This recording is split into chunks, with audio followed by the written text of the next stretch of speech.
नमस्कार, मी अभिषेक धनगर. बोलबिडूच्या बुकमार्क या कार्यक्रमामध्ये आपल्या सर्वांचं स्वागत.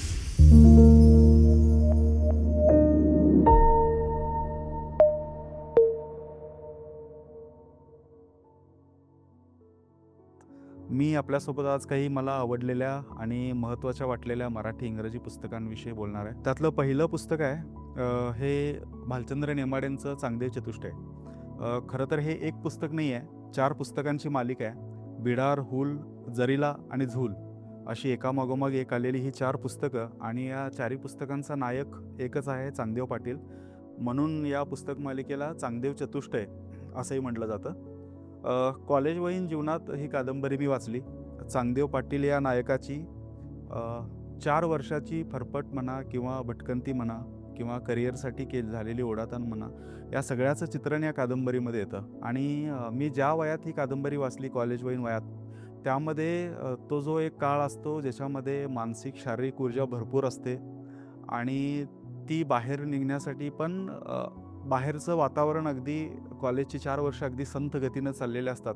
त्यामुळे ह्या दोघांचं मेळ न बसण्याचं जी अस्वस्थता आहे, ती अस्वस्थता मला कुठेतरी या 4 कादंबऱ्यांमध्ये चांगदेव चतुष्टयमध्ये प्रतिबिंबित झालेली दिसली. त्यामुळं त्या कादंबरीचा नायक चांगदेव पाटील हा मला इतका जवळचा आणि इतका आपला वाटला, की भालचंद्र नेमाडे जवळपास आपलीच कथा सांगतायत की काय, असं वाटत होतं. आणि भविष्यात मीही कधीतरी प्राध्यापक होण्याचा विचार केला होता, त्यावेळी निर्णय घेतला होता. त्यामुळं आपल्याच भविष्याचं काहीतरी आपण आत्ता वाचतोय, असं काहीसं मला ही कादंबरी वाचताना वाटत होतं. भालचंद्र नेमाडे आपल्याला माहिती आहेत, कोसलासाठी अत्यंत सुप्रसिद्ध आहेत. त्यानंतर हिंदू ही त्यांची बहुचर्चित कादंबरी आली आणि तुलनेनं चांगदेव चतुष्टयकडं वाचकांचं तशा अर्थानं दुर्लक्ष झालेलं दिसतंय. पण माझ्या मते चांगदेव चतुष्टय ही भालचंद्र नेमाडेंची सर्वोत्कृष्ट साहित्यकृती आहे. नेमाडेंनी स्वतःच एका ठिकाणी म्हटलं आहे, की दस्तोवस्कियन नॉवेल किंवा तशा प्लॉटचा कादंबरी लिहायची माझी इच्छा होती. पण एकच महाकादंबरी लिहिण्याऐवजी त्यांनी ती 4 भागात डिवाईड करून त्याचं चतुष्टय केलेलं आहे. मला वाटतं मराठी वाचणाऱ्या आणि पुस्तकांवर प्रेम असणाऱ्या प्रत्येकानं ही कादंबरी एकदा तरी वाचायला हवी. दुसरं पुस्तक मला सांगायचं आहे ते म्हणजे लीळा पुस्तकांच्या नितीन रिंढे यांचं हे पुस्तक आहे. आत्ता या पुस्तकाची आवृत्ती पपायरस प्रकाशनाने केली आहे. या पुस्तकाची पहिली आणि दुसरी आवृत्ती लोकवाङ्मयग्रहाने केली होती. हे बुक्स ऑन बुक्स या कॅटेगरीतलं पुस्तक आहे, म्हणजे पुस्तकांविषयीची पुस्तकं या प्रकारातलं पुस्तक.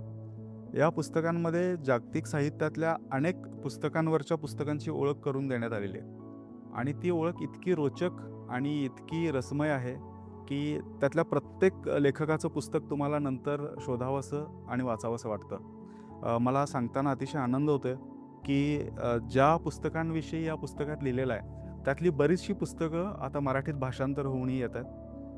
माझ्या वॉल्डन प्रकाशनाकडूनच झोरान झिवकोविच या लेखकाचं द लायब्ररी, दुसरं द लास्ट बुक आणि तिसरं 4 डेथ्स ऑफ फ्योदर मिखायलविच, ही 3 पुस्तकं झोरान झिवकोविच या लेखकाची आली. या लेखकाची ओळख मला या पुस्तकातल्या एका लेखावरून झाली. अतिशय सुंदर आणि पुस्तकांवर प्रेम करणाऱ्या प्रत्येकाला अगदी जवळ असावं, मॅन्युअलसारखं हे पुस्तक काम करेल. हे पुस्तक मी सगळ्यांना रिकमेंड करेन. तिसरं पुस्तक आहे भिजकी वही. भिजकी वही हा अरुण कोलटकर यांचा कविता संग्रह आहे आणि जगभरच्या बायकांची दुःख किंवा त्या दुःखाची कविता सांगणारी ही कविता आहे. मला ती आवडते ते अनेक कारणासाठी. त्यातलं एक कारण असं की गद्य आणि पद्य यांच्या सीमारेषेवर ते धुसर करणारी ही भाषा आणि तरीही ती इतकी अप्रतिम गेयता या भाषेमध्ये आहे की हिऱ्याला जसा पैलू पाडून हिरा बनवला जातो तशा भाषेला पैलू पाडून ह्या पुस्तकातली कवितेची भाषा घडवलेली आहे.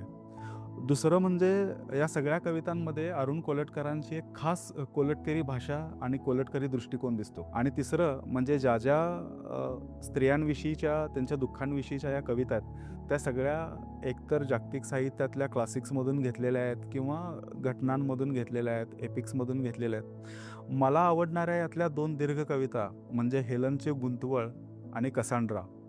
या 2 कविता वाचताना लक्षात येतं की या दोन्ही कविता इलियड या होमरच्या महाग्रंथातल्या काही भागांवर आधारित आहे किंवा इलियडचीच कथा कसांड्रा आणि हेलेन ह्या दोघी त्यांच्या त्यांच्या दृष्टिकोनातून सांगतात. या कविता वाचताना लक्षात येतं की कसांड्रा याच्या दृष्टिकोनातून, कसांड्रा म्हणजे ट्रॉयच्या राजाची मुलगी, प्रायमची मुलगी, आणि खुद्द इलियडची कथा सांगताना इलियडमध्ये तिचं फक्त एका ओळीनं वर्णन येतं. पण कोलटकरांनी कसांड्राला या कवितेची नायिका बनवलेलं आहे आणि एका वेगळ्या दृष्टिकोनातून, आणि खुद्द ज्या मूळ महाकाव्यात जिला अगदीच किंचितचं स्थान मिळालेलं आहे, तिला या कवितेची नायिका बनवून एका वेगळ्या दृष्टिकोनातून आपल्याला क्लासिक्सकडे कसं पाहता येतं याचं उत्तम उदाहरण म्हणजे ही कविता आहे. या कवितेमधल्या ओळी आणि प्रतिमा इतक्या सुंदर आहेत. त्यातली एक ओळ अशी आहे की या पायऱ्या देवळाच्या संगमरवरी भराऱ्या. तर पायऱ्या आणि संगमरवरी भराऱ्या. तर संगमरवरी भराऱ्या असं म्हटल्यानंतर जी प्रतिमा आपल्या मनासमोर उभी राहते तिला काही तोड नाही. तर अशा अनेक कारणांसाठी हा कविता संग्रह मला अतिशय प्रिय आहे आणि तो सगळ्यांनी वाचावा. आणखी एक पुस्तक आहे जे माझ्याच वर्ल्डन पब्लिकेशनकडून प्रकाशित झालं आहे. जगणं, लिहिणं, श्वास घेणं. डोरिस ड्युरी या लेखिकेचं हे मूळ जर्मन भाषेतलं पुस्तक आहे आणि या पुस्तकाचं सर्वात महत्त्वाचं वैशिष्ट्य म्हणजे हे पुस्तक जर्मनमधून थेट मराठीत भाषांतरित झालं. जर्मनमध्ये हे अतिशय लोकप्रिय पुस्तक आहे, पण ते इंग्रजीसह अन्य कुठल्याच भाषेत जाण्या अगोदर ते पुस्तक थेट जर्मनमधून मराठीत आलं. ही मला वाटतं एक खूप विशेष गोष्ट मला सांगावीशी वाटते. डोरिस ड्युरी ह्या सिनेनिर्मात्या आहेत, अतिशय प्रसिद्ध सिनेनिर्मात्या आहेत आणि त्या लेखिकासुद्धा आहेत. या पुस्तकामध्ये त्यांनी लिहावं कसं याविषयी काही अत्यंत महत्त्वाच्या टिप्स दिलेल्या आहेत. अत्यंत साध्या भाषेत, सोप्या भाषेत आणि रोजच्या जगण्यातल्या गोष्टी सांगत सांगत आपण कसं लिहावं याचं मार्गदर्शन त्या करतात. लिहिणं ही काही खूप मोठं प्रतिभा अंगी असण्याचं लक्षण नाही असं त्या म्हणतात, किंवा लिहिण्यासाठी फार साधना करावी असते असे लक्षात नाही. आपण रोजच जगत असताना जे अनुभव घेत असतो आणि जे संचित आपल्याजवळ जमा होत असतं, ती एक खजिन्याची पेटी असते आणि त्या खजिन्याच्या पेटीवर आपण बसलेलो आहोत अशी सुरुवात करून त्या सांगतात की आपल्याला फक्त ती पेटी उघडायची आहे आणि त्या खजिन्यात काय काय आहे हे तुम्हाला जगासमोर दाखवायचं आहे. मग ते अगदी तुम्हाला रोज आवडणाऱ्या चॉकलेटविषयी असो, किंवा रोज तुम्ही ज्या सायकलवरून बाजारात जाता त्या सायकलविषयी असो, जी फुलं तुम्हाला आवडतात त्या फुलांविषयी असो, लहानपणीच्या आठवणी असो, तारुण्यातल्या केलेल्या चुका असतील, नातेसंबंधात केलेल्या चुका असतील, अशा सगळ्या गोष्टी अगदी रोजच्या जीवनातल्या साध्या साध्या त्यांना लिहितं करणं हा या लेखिकेचा सगळ्यात मोठा उद्देश आहे या पुस्तक लिहिण्यामागचा असं मला वाटतं. आणि ती इतक्या सुंदर रीतीनं तिनं मांडलेलं आहे. एका बाजूनं ती तिचं आत्मचरित्र सांगत जाते आणि दुसऱ्या बाजूनं प्रत्येक लेखाच्या शेवटी ती का लिहिलं पाहिजे आणि कसं लिहिलं पाहिजे याच्या अत्यंत प्रॅक्टिकल अशा टिप्स देते. मला वाटते हे पुस्तकं माझ्याच वर्ल्डन प्रकाशनातर्फे प्रकाशित झालं. या पुस्तकाच्या निर्मितीत जे जे सहभागी होते किंवा हे पुस्तक ज्यांनी वाचलं त्या प्रत्येकाने मला सांगितलं की पुस्तक संपल्यानंतर लगेचच हातात लेखणी घेऊन सुरू करावं असं वाटतं, इतकं हे सुंदर पुस्तक आहे. आणखी एक पुस्तक मला तुम्हाला आवर्जून सांगावं असं वाटतंय, द पेंग्विन क्लासिक्स बुक्स. या पुस्तकाचा आकार बघितला की तुम्हाला वाटेल की हा एखादा ग्रंथराज असेल, पण वास्तविक पाहता ही पेंग्विनच्या पुस्तकांचं एक कॅटलॉग आहे. एखादी संस्था पुस्तकांविषयी किती मोठं काम करू शकते की त्यांच्या पुस्तकांचा सिलेक्टिव्ह कॅटलॉगसुद्धा इतका चांगला आणि इतका महत्त्वाचा होऊ शकतो, याचं हे अत्यंत चांगलं उदाहरण आहे. आणि यामध्ये इतर कॅटलॉग्सप्रमाणे फक्त पुस्तकांच्या नावाची फक्त जंत्रीच दिलेली नाही आहे, किंवा त्या पुस्तकांविषयीची थोडक्यात माहिती दिलेली नाही आहे, तर त्या पुस्तकांमागच्या वैशिष्ट्यपूर्ण कथा दिलेल्या आहेत, त्या पुस्तकांच्या निर्मितीमागच्या वैशिष्ट्यपूर्ण कथा दिलेल्या आहेत. आणि हे पुस्तक ॲक्च्युअल जेव्हा लिहिलं गेलं आणि त्यानंतर आत्तापर्यंतचा प्रवास, या प्रवासातले अत्यंत रोचक किस्सेसुद्धा या पुस्तकात दिले आहेत. आणि हे सगळे अगदी 4-8 ओळीत प्रत्येक पुस्तकांची माहिती देत दिलेली आहे. हे पुस्तक आपण अगदी चाळलं किंवा हातात फक्त उत्सुकता म्हणून चाळायला घेतलं तरी तुमचा दिवस कसा निघून जाईल कळणार नाही, इतकं हे रोचक पुस्तक आहे. जागतिक साहित्याची आणि अगदी 2-3 हजार वर्षांची इतिहासात एक सहल करून आल्यासारखं तुम्हाला हे पुस्तक वाचताना वाटेल, इतकं हे चांगलं आणि सुंदर पुस्तक आहे. अजून एक अतिशय माझं आवडतं आणि लाडकं पुस्तक आहे, ते म्हणजे कॉस्मिक कॅन्टिकल्स, अर्नेस्टो कार्देनल. अर्नेस्टो कार्देनल हा निकारागुआचा अत्यंत श्रेष्ठ कवी होता आणि त्याच्या आयुष्यातल्या सगळ्यात रोचक गोष्ट म्हणजे तो एका चर्चचा पादरी होता. त्याचवेळी तो सशस्त्र क्रांती करणारा क्रांतिकारक होता, कवी होता, विचारवंत होता आणि विज्ञानाचा भोक्ता होता. या संग्रहाचं वैशिष्ट्य असं की यातल्या बहुतांश काय सगळ्याच कविता ह्या विज्ञान कविता आहेत. याचा अर्थ फक्त वृक्ष विज्ञानाभोवती गुंफलेल्या कविता असा अर्थ नव्हे. एका कवितेमध्ये सृष्टीच्या निर्मितीचा अर्थात बिग बँगचा इतिहास, पहिल्या 3 मिनिटाचा इतिहास तो या कवितेमध्ये मांडतो. तसंच त्या कवितेमध्ये अतिशय रोमॅन्टिक प्रेम कविताही येते. त्याच कवितेमध्ये जुलमी राजवटीविरुद्ध उठाव करणाऱ्या जनतेचा संघर्ष येतो. त्याच कवितेमध्ये सामान्य माणसं येतात. त्याच कवितेमध्ये चर्चला जाणारे रोजचे लोक येतात. आणि या सगळ्याचं इतकं बेमालूम मिश्रण करून एक अत्यंत काव्यमय असा अनुभव देतो. आणि हे सगळं त्या विज्ञानाच्या, सृष्टीच्या, इतिहासाच्या याच्यातून येतं. त्यामुळे इतकी सुंदर कविता या माणसानं लिहिली आहे. आणि या विज्ञानातलं अचूकपणा हा इतका जबरदस्त आहे की तुम्हाला वाटेल आपण एखाद्या कवीच्या कविता वाचत नसून कार्ल सेगन किंवा स्टीफन हॉकिंगसारख्या शास्त्रज्ञाचं पुस्तक वाचतो आहोत की काय, असं वाटेल इतका हा चांगला काव्य अनुभव आहे. अजून एक पुस्तक द इम्पॉर्टन्स ऑफ अंडरस्टँडिंग, हे अतिशय दुर्मिळ पुस्तक आहे. लिन युतांग या लेखकाचं पुस्तक आहे. लिन युतांग हा चिनी वंशाचा पण अमेरिकन लेखक.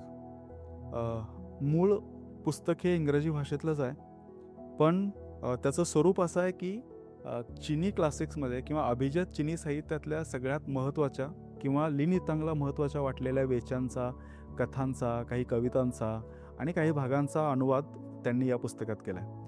आणि यामध्ये एक सुसूत्रता अशी मांडली आहे की 4 सीझन्स घेतले किंवा 4 ऋतू, आणि ते 4 ऋतूत कुठल्या कुठल्या प्रकारचं साहित्य वाचायला पाहिजे, अशी जी चिनी साहित्यातली एक धारणा आहे किंवा कन्फ्युशियसनं मांडलेला विचार आहे, त्या विचाराला अनुसरून या पुस्तकाची मांडणी केलेली आहे. अत्यंत इंटरेस्टिंग पुस्तक आहे. या पुस्तकामधून चिनी साहित्य किती समृद्ध होतं, प्राचीन चिनी साहित्य किती समृद्ध होतं आणि ती समृद्धता कशामुळे आली, याचा आपल्याला प्रत्यय या पुस्तकातून येतो. याचं कारण असं की अगदी पुस्तकाच्या सुरुवातीलाच लिन युतांग सांगतो की चिनी साहित्य इतकं समृद्ध असण्याचं कारण असं आहे की चिनी लोकांनी कधीही साहित्याला संस्कृतीमध्ये रूपांतरित केलं नाही किंवा तसं करण्याचा प्रयत्न केला नाही, संस्कृतीचं रूप देण्याचा प्रयत्न केला नाही. चिनी लोकांची सर्वसाधारण धारणा अशी होती की पुस्तकं ही वेळ घालवण्याचं एक अत्यंत क्रिएटिव्ह आणि समाधान देणारी गोष्ट आहे. आणि इतक्या साध्या लेवलला वाचन ही गोष्ट घेऊन गेल्यामुळं, पुस्तकांचा आनंद घेऊन गेल्यामुळं समाजातल्या प्रत्येकाला ती गोष्ट आपलीशी वाटेल आणि पुस्तक वाचणं, ग्रंथ वाचणं, संग्रह करणं ही ओझं न वाटता किंवा एखादी संस्कृतीपूरक गोष्ट न वागता रोजच्या आयुष्यातली गोष्ट आहे असं वाटल्यामुळं ते साहित्य इतकं वाचलं गेलं आणि अगदी सामान्य लोकातूनही इतके चांगले साहित्यिक निर्माण झाले. आणि तेच साहित्य या पुस्तकातून लिन युतांगनं देण्याचा आपल्याला प्रयत्न केला. प्रत्येक वाचणाऱ्या माणसाला एक प्रश्न नेहमी विचारला जातो की तुम्ही इतकी पुस्तकं वाचून काय करता किंवा इतक्या पुस्तक वाचनातून तुम्हाला मिळतं काय. या प्रश्नाचं उत्तर अनेक पदरी आहे आणि ते काही इतकं साधं नाही आहे. पण सगळ्यात महत्त्वाचं म्हणजे एक आत्मिक समृद्धता पुस्तकं देतात. दुसरं त्याचा व्यावहारिक उपयोग काही आहे का, असाही प्रश्न काही विचारला जातो. आता प्रत्येकाच्या बाबतीतच त्याचे व्यावहारिक उपयोग असतील असंच नाही. फक्त निखळ आनंदासाठी वाचन करणं ही गोष्ट मला वाटतं सगळ्यात चांगली आणि सगळ्यात श्रेष्ठ आहे. माझ्या बाबतीत सांगायचं तर या पुस्तकांनी मला निखळ आनंद तर दिलाच, पण आयुष्यभर केवळ वाचन आणि वाचन केल्यामुळं त्यातून मी पुस्तक विक्रीकडे वळलो. पुस्तक विक्रीकडून मी भाषांतर करण्याकडे वळलो. भाषांतर करण्याकडून मी आता प्रकाशक म्हणून काम करते. तर फक्तच अगदी निखळ आनंद दिला नाही, तर जगण्यासाठीचं साधन दिलं आणि ज्या गोष्टीवर आपण मनापासून प्रेम करतो त्या गोष्टीसोबतच 24 तास काम करण्याचा संधी मला पुस्तकांनी दिली. सर्वात शेवटी मला हे सांगावंसं वाटतं की बोलबिडूचा हा जो उपक्रम आहे, बुकमार्क, त्याच्यामध्ये खरं तर सर्वात आधी मला आमंत्रण दिल्याबद्दल त्यांचे खूप आभार. आणि याआधी त्यांचे काही मी व्हिडिओज पुस्तकांविषयीचे ऐकले होते, समाज माध्यमांवर पाहिले होते आणि त्यातून काही नव्या पुस्तकांची ओळखही झाली होती. मला वाटतं नुकतंच वाचू लागलेल्या लोकांसाठी, वाचकांसाठी हा अतिशय चांगला उपक्रम आहे. आणि त्यांच्याशी बोलताना आपल्याला लक्षात येतं की पुस्तकांवर, वाचनावर आणि एकूणच वाचन संस्कृतीवर मनापासून आणि अकृत्रिम स्नेह असणारे हे लोक आहेत. त्यामुळं हा उपक्रम असाच त्यांनी चालू ठेवावा. महाराष्ट्रातल्या अनेक चांगल्या वाचकांशी, लेखकांशी संवाद साधून त्यांच्या आवडीची, त्यांना महत्त्वाची वाटणारी पुस्तकं लोकांसमोर आणावीत आणि सगळ्या वाचकांना समृद्ध करावं.